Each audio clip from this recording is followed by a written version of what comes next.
حضرت سلمان فارسی رضی اللہ تعالیٰ عنہ کیا خوش نصیب صحابی ہیں، وہ صحابی ہیں جنہوں نے سب سے زیادہ عمر پائی ہے، 350 سال عمر آپ کی لکھی ہے، یعنی آقا علیہ السلام کی امت میں کسی اور کی اتنی عمر نہیں تھی۔ آپ فرماتے ہیں کہ میں 10 آقاؤں کے پاس بکتے ہوئے در مصطفیٰ پہ پہنچا، لیکن فرماتے ہیں میرا دل اتنا پاک تھا نا، غلام ان کا ضرور تھا لیکن محبت دل کے اندر مصطفیٰ کی تھی، لیکن ڈھونڈتا تھا کوئی تو میرے مصطفیٰ کے در کا، کوئی تو مصطفیٰ کے شہر کا راستہ تو بتائے گا نا۔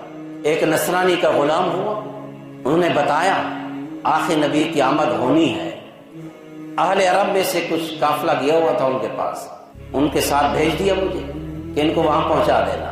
جب اہل عرب کے ہاتھ میں گئے تو انہوں نے یہودیوں کے پاس بھیج دیا۔ اچھا، وہ یہودی اس علاقے کے اندر رہتے تھے جس کا نام یثرب تھا اس زمانے کے اندر، یعنی آقا علیہ السلام کی ہجرت گاہ جو تھی۔ فرماتے ہیں کہ جب میں یہودی کے پاس بکا نا، اب میرے دل کو تسلی ہو گئی کہ اس جگہ کے قریب ہو گیا ہوں جہاں مصطفیٰ کا دیدار ہونا۔ فرماتے ہیں کہ ایک نصرانی نے مجھے بتایا تھا جب مجھے آزاد کر دیا تھا، جس نبی کی محبت تو دل میں رکھتا ہے نا، اس کی محبت کی وجہ سے میں تجھے آزاد کرتا ہوں۔ اس نصرانی نے کہا تھا کہ اس نبی کی جو شان ہے نا، علامتیں ہیں وہ 3 ہیں، وہ صدقہ نہیں کھائے گا اور ہدیہ پیش کیا جائے تو اس کو رد نہیں کرے گا۔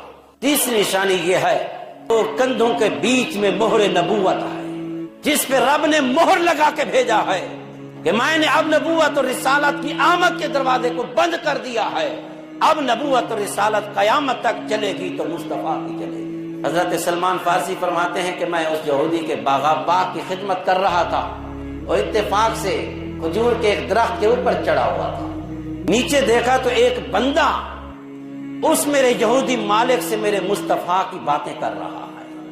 ایک بندہ آیا یہاں جس سے دعوی نبوت اور رسالت کیا ہے، مکے سے ہجرت کر کے آیا ہے، مدینہ طیبہ کو آباد کی ہے اس نے۔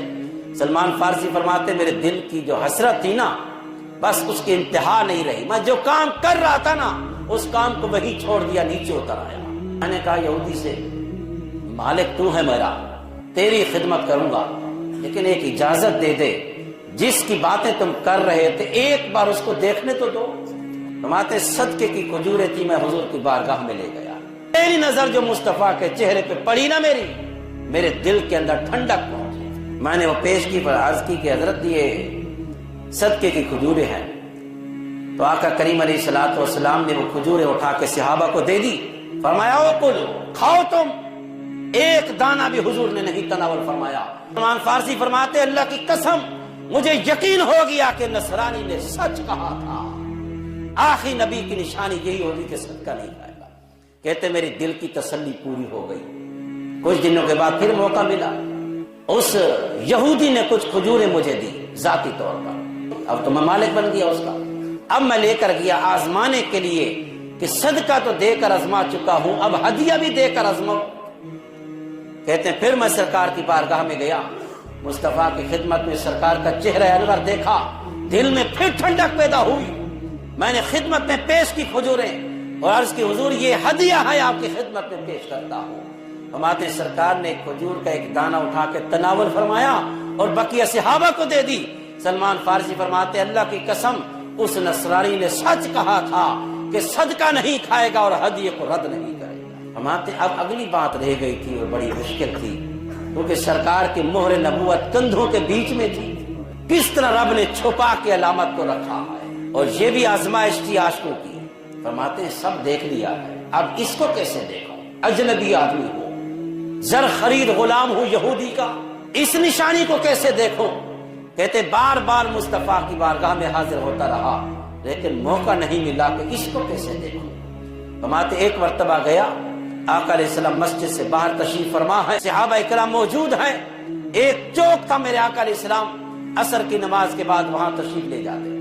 فرماتے وہاں حضور تشریف فرما ہے اور میں کبھی دائیں آتا ہوں کبھی بائیں آتا ہوں کہ کہیں ہوا کا جھونکا لگے اور مصطفیٰ کی یہ قمیض ہٹے اور مہر نبوت کو دیکھو، تاکہ تیسری علامت بھی دیکھ کر یقین کر لوں کہ یہی اللہ کے آخری نبی ہے۔ میرے آقا کریم نے فرمایا، اپنی چادر کو ہٹایا اور فرمایا سلمان کیا دیکھ رہا ہے؟ جو یہودی نے تجھے بتایا تھا آج اس علامت کو بھی دیکھ لے میرے کندھوں کے بیچ میں. فرماتے ہیں حضور نے کپڑے کو ہٹایا, میں نے وہ مہر نبوت دیکھی جس پہ لکھا ہوا تھا محمد الرسول اللہ. فرماتے حضور نے چادر ہٹائی, میں نے اپنے ہونٹ مصطفیٰ کی مہر نبوت پہ لگائے. فرماتے اس کی ٹھنڈک میرے سینے کے اندر پہنچی. اور فرماتے چوما کیسے, میں نے اپنے ہاتھوں سے حضور کو سینے سے لگا دیا اور اپنے ہونٹ مصطفیٰ کی مہر نبوت پہ لگائے. اور آگے عرض کرتے ہیں حضور بس آپ ہاتھ بڑھائیے اور مجھے اپنے دین کے اندر داخل فرما دیں.